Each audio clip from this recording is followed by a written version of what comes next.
Hello, and a very, very warm welcome to the Attenborough Centre at the University of Sussex. I'm so pleased to welcome you all here, all of you joining us online. Wow, what a moving performance we've just seen from the new Note Orchestra. Well, we're going to try and follow that up with a really interesting panel discussion today. My name is Banerjee. I'm a psychologist here at the University of Sussex, and I'm going to be chairing the session. And I'm going to now introduce all the different people who are on this wonderful panel who are going to be talking with me all about kindness, starting with Warner. Hello, my name is Warner. I'm part of the New Note Orchestra as a bass player, and I've been with them for 4 years. Hi, I'm Lauren, and I've been with New Note for about 2.5 years, and I play the handbells, percussion, and sort of the cello. Hi, I'm Molly, and I'm the founder of New Note Orchestra, and I started New Note Orchestra in 2015, so we've been around a while now, and I play keyboards. Hello, I'm Bernadette, and I'm an author and a storyteller and a kindness campaigner since 2011. Fantastic. Hi, and I'm Conall, and I'm the music director of New Note Orchestra, and I've been working with the orchestra since 2016. Hi, I'm Roger, play the guitar. I've been with the orchestra since the beginning, since before the beginning really, wasn't it? So it's like 6.5 years ago, and that's it really. Fantastic. Thank you so much for being here and talking to me and talking with each other and hopefully getting some really interesting interaction from the audience as well. I have an iPad which is feeding me questions from the audience, so please do keep adding in questions. I can't wait to see what you're making of it all as well. But I'm going to start with where you ended up just now, Roger, about the beginning of this. And Molly, can you tell us a little bit about how New Note Orchestra came to be? Where did this even come from? So I had an idea about music and addiction and really wanted to start a group where we were using music to help people in recovery and keep people in recovery and just kind of use creativity as a way of sustaining recovery. And I actually met Roger at a meeting. I was going on a train to London. My train was cancelled, and I thought, I'll go to a peer-led meeting, and I literally bumped into Roger. And I said, Brilliant. Guess what? I'm doing this project. I'm going to do a pilot. Do you fancy coming along? And he came along, and he brought a couple of friends, and that was it. And it started. That's and we were amazing. off. You know. That's amazing. And how did you get involved, Conall? I got first involved when I was working with the University of Brighton, and I went to a performance of New Note Orchestra, and I saw them playing, and I said, wow, what an amazing project to begin with, but also what amazing innate musicianship within all of the performance that I saw. And then I was just thinking about the skills and resources that I have myself, and I was thinking, you know, I think I could add something to this. I could bring some of my own skills and share them and help people to develop their musicianship. Well, you've definitely done that in spades, listening to that wonderful performance Thank tonight. you. Absolutely brilliant. Can I just ask the members of the orchestra now as well? How did you come to it? Well, we know that you were there right from the beginning. You were the trigger for the whole thing, it sounds like. But how about you, Warner and Lauren? How did you come to it? So I've been 9 years. I'm 9 years sober, and I come from a dance sort of theatre background myself, and knew the kind of how that sort of resource supported me in recovery.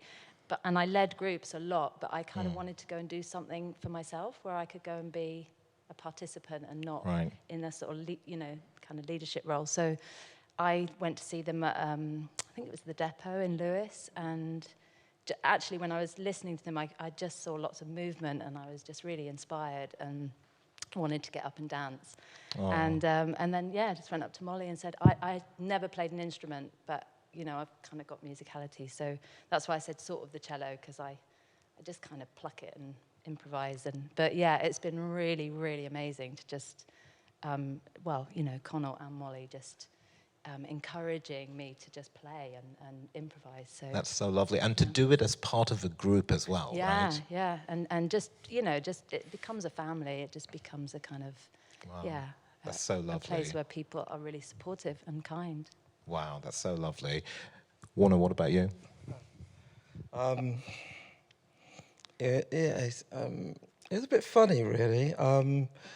When I first found out about recovery, because that's where I came from, I didn't have a clue how to play bass, to be honest, because I just picked one up. And when I heard about the new Note Orchestra, I just wanted to get there and start playing bass. But unfortunately, they had other plans for me. Yeah. Instead of me ending up being, I started off as a percussionist at first, and I was thrown in the deep end, but I'm not going to go into that. But it was good. It opened a hell of a lot of doors for me. I couldn't believe how much I've learned in well, it's been 4 years, but I've learned so much just being in the orchestra. It's just the way we seem to all connect, and we just grew. But that's like that family feeling again, isn't it? It's Yes, that it is. connection and that feeling of being part of something bigger than just yourself as well. Yes. That's amazing. But you know, Lauren, you were saying at the end that there was that feeling of kindness in the orchestra right from the beginning. And tonight what we've seen is this most powerful and moving performance of kindness rebellion. I don't know if you or anybody else from the orchestra can tell us and tell our audience today something about where kindness rebellion came from, because the orchestra has been going for some time, but this performance is fairly new. So where did the idea of kindness rebellion come from? I think the idea, I mean, Molly can say more about the rebellion bit, but the kindness bit was a reflection of how we need kindness in recovery. So it's kind of paramount. And I remember walking into my first meeting, and it was like being hit with kindness. Wow. So, you know, I for myself, I walked in pretty, well, kind of crawled in, really. I was in a pretty bad way. And just the kindness that you receive, like before I could give it to myself, people just making you, and for me, I walked in with a lot of shame and a lot of, I wasn't feeling that good about myself, and people just don't see that.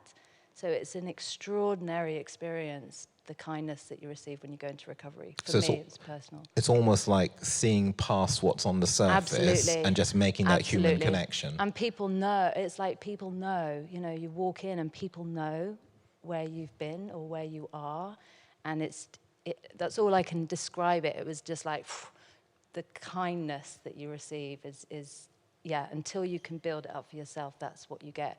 And that's what I think the orchestra sort of wanted to kind of relay that through a creative sort of, platform, was to, the moving experience of kindness in recovery. And that's so lovely. So did it kind of emerge organically then from the orchestra members? It wasn't an idea that was given to the orchestra. The orchestra sort of came up with it themselves. So Roger.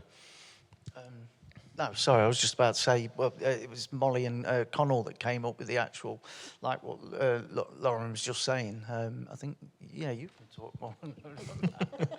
Yeah. Well, Molly, do you want to speak about kindness, and I can talk about rebellion then? Yeah, so...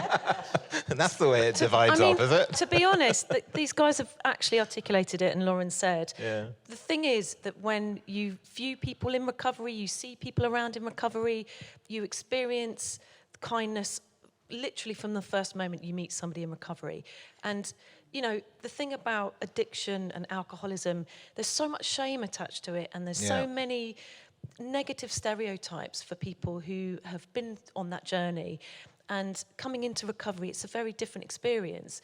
And it's not something that people talk about. It's not something that is ever explored in wider society. And we were seeing on a daily basis, every time we were coming into the orchestra, someone had done something amazing for someone else.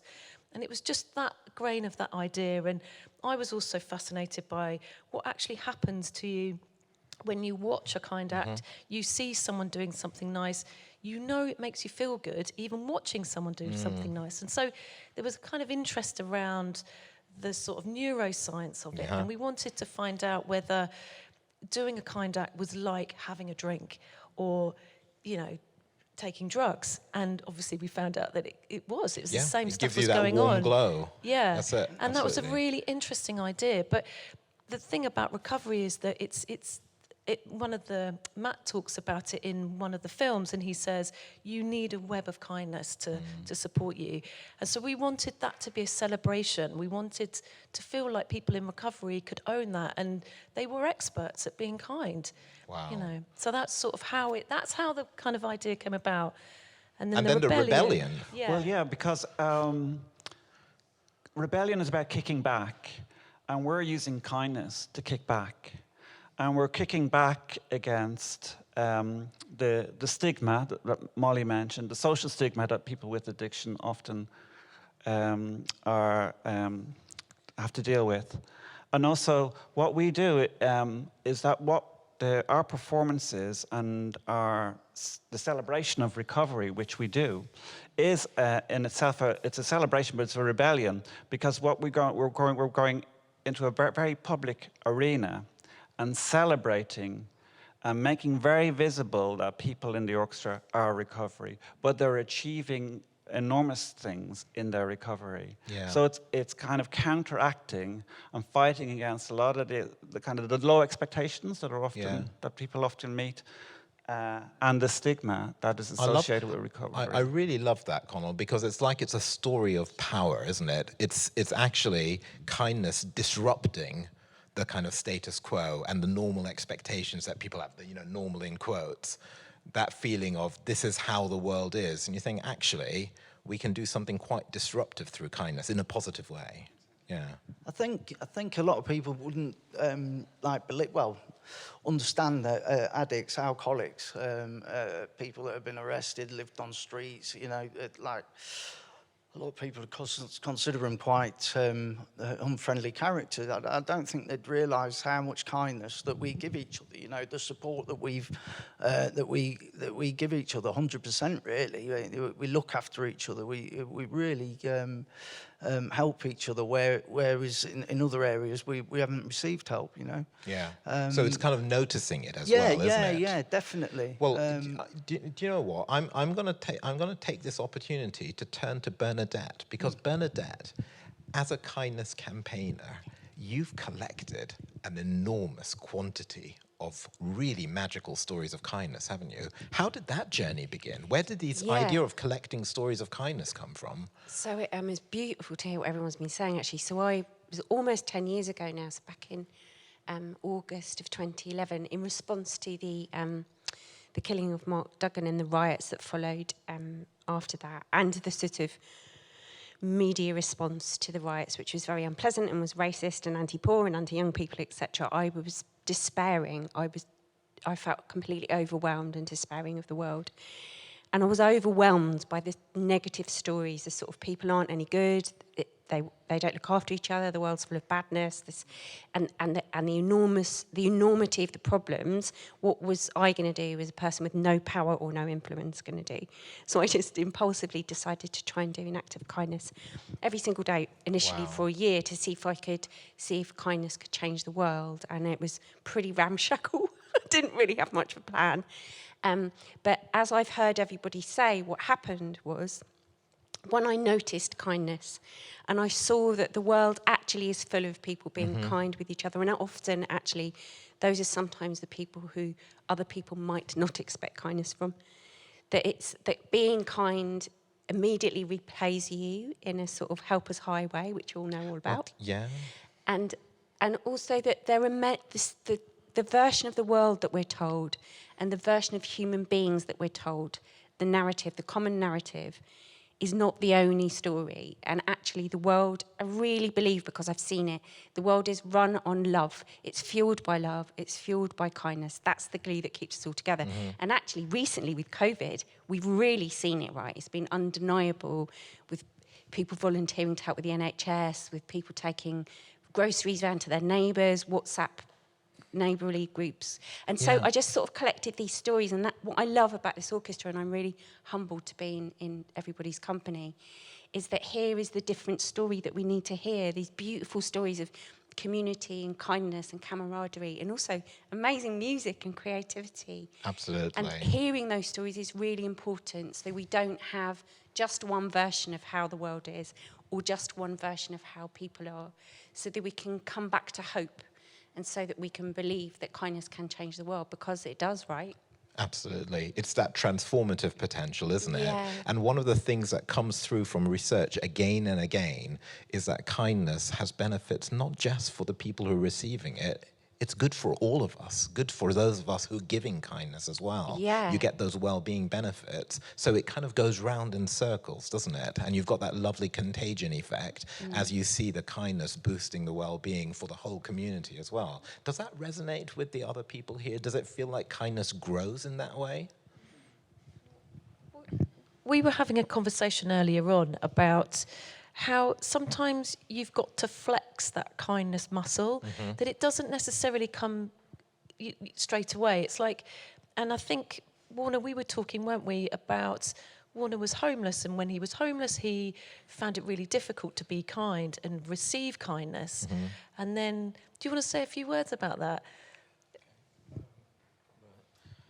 Yes, when I was homeless and, well, I was on the beginning of my recovery. When I was picked up and then put into accommodation after being homeless, and I still found it hard to adjust, because I couldn't understand the fact that somebody would come around and say, "Oh, would you like to have a cup of tea?" I couldn't even fathom that. Or somebody say thank you to me, or they say, "Would you like this or would you like that?" I'd always, in the back of my head, I'm always asking that question: what you want? Yeah. And what are you after? Why are you kind to me? And I found it hard in the beginning when I got into the orchestra, where everybody was so kind to me.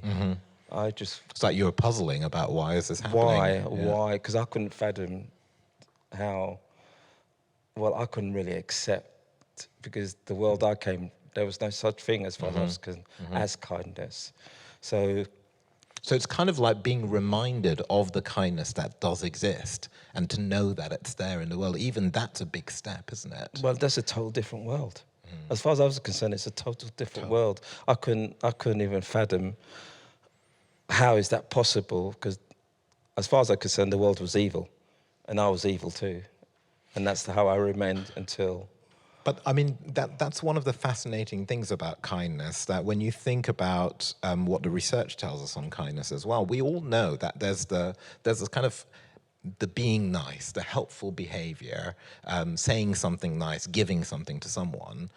But that doesn't make the feeling of kindness in itself. It's not just the behavior. It's also the motivation underneath it, right? It's the feeling that you want someone to be in a better place and want to help someone, actually caring for others. And that's what you were picking up on. You were finally making that connection with other people, wanting that positive After a period of experience. time, yes, it didn't just happen overnight. Didn't just happen.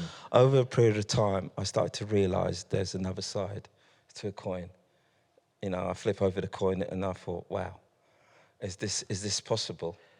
But in the beginning, not at the beginning, after a while, you know, people used to say to me, "Warner, just be kind to yourself." And, you know, accept that you're okay.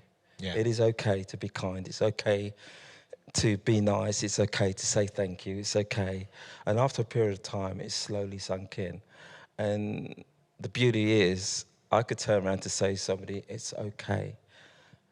And the moment you say that, and it's like a smile on the face, that to me is the kind of kindness. That's amazing, isn't it? Because, I mean, one of the things that we've got from our research with children and teenagers is that they also pick up on kindness being really quite a broad umbrella. There's a lot of things that fall under that umbrella, and it's not just about giving something to someone or doing something nice for something. It can be just that word of saying it's okay. Or what some of the teenagers said to us, things like forgiveness or honesty. They saw those things as kind as well, because again, it's that kind of the stance that they're taking towards the world, isn't it? Caring. Just Lauren, on that note of the honesty and the opening it up, I think the thing that happens in recovery is we take away the drugs, the drink, behavior, the food, whatever it is that you're in recovery from, and you get in touch with feelings. Yeah.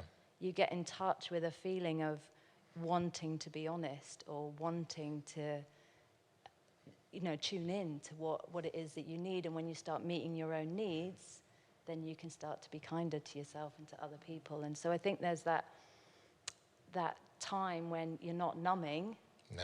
you're becoming tuned in, and then naturally, I think, when you start to kind of take care of yourself, you naturally start wanting to be able to be kind to people. That's so interesting, isn't it? Because I think that notion of being kind to yourself has to be a really important part of this. That we often think about kindness being very much directed outwards all the time. And of course, on one level it is. That's what it means when you're being kind to other people. But what I'm hearing from you as well is that being kind to yourself really matters. And that chimes with research, right? A lot of psychological research shows that it isn't just about being kind and compassionate to other people, it's also being kind and compassionate to yourself. And that's what enables us to create that kinder world, because it becomes emotionally exhausting if you're just constantly directing it out to other people. Definitely. One of the things that we do in recovery as well, we do say we have to put ourselves first, even though we're helping everyone else and trying to help people stay sober, stay clean. We always have to look after our own needs first. It's like an analogy that we use sometimes. It's like when you're on an airplane, they always say put your seatbelt on first and then look after the, because otherwise you're not going to be able to help anyone else. So we do have to put in that self-care, and not be selfish about it. But But it's the two going together, isn't it? yes, definitely. Conall. Yeah. Sorry. Yeah, and I wanted to draw a translation between kindness and musicality, because this business of giving out in kindness and receiving, that cycle, is just another way of talking about what it is to be a good musician in an orchestra. Yeah. In an orchestra, you're projecting out your sound, but you're also responding and receiving the sound that others are making. And you're adjusting your sound to calibrate and to join with the sound that someone else is making. And this kind of fusion of people giving sound and then receiving sound in order to create a blended sonority that is distinctive of New Note Orchestra is a kind of a kindness chemistry that's going on. It is. I love that. A kindness chemistry. That's beautiful, isn't it? Oh my goodness. Gosh, it really comes together beautifully when you put that idea of what you're giving out and what you're also taking in and making a whole it is basically bigger than the sum of its parts, isn't it? Yeah, definitely. I often bounce off lots of different people in the performance today. I love playing with Craig because I can bounce off of him, and I get so much off of him. And then I can adjust my playing to him. Vlad, the banjo player that you heard earlier, I love sitting next to him because he brings out these lovely little melodies, and then I can, not copy, but you know what I mean, add to it, take to it, and we bounce off of each other. It's beautiful. Really good, really beautiful. That is so lovely. Well, listen, we're nearly out of time, unfortunately, and I can tell you I've got so many questions and comments coming in, particularly talking about just how moving and beautiful the performance was. And yeah, real joy to hear and watch, beautiful. And here's the point, which ties in directly with what you're saying. We've got someone joining in saying that collaboration in music is kindness, everyone giving their presence and care. I think that nails it, doesn't it? Well, listen, I'm going to give the last word to Bernadette now, because Bernadette, you've made such a powerful image in my head of the stories of kindness that you'd collected over the years. I think we need a call to action from you. I think we need a call to action about where we go from here. So I think this is kind of from all of us. So our challenge is in 3 parts. So in the next 24 hours, if you could do 1 act of kindness for yourself, needs only be a little one. A 2nd act of kindness to a loved one or someone you know. And a 3rd act of kindness to or for a stranger. So that's in the next 24 hours. That's our challenge to you, and it can be really, really small. And maybe share your stories with us of what you've done. I love that. Yeah. That's absolutely beautiful. Thank you so much, Bernadette. Thank you to all our wonderful panelist members for sharing your experiences and thoughts and feelings about kindness. I think we've got a really, really powerful set of images and thoughts to take away with us. And thank you to all of you for joining us today at the Attenborough Centre in University of Sussex for this wonderful performance by Note Orchestra. Thanks, everyone. Good night.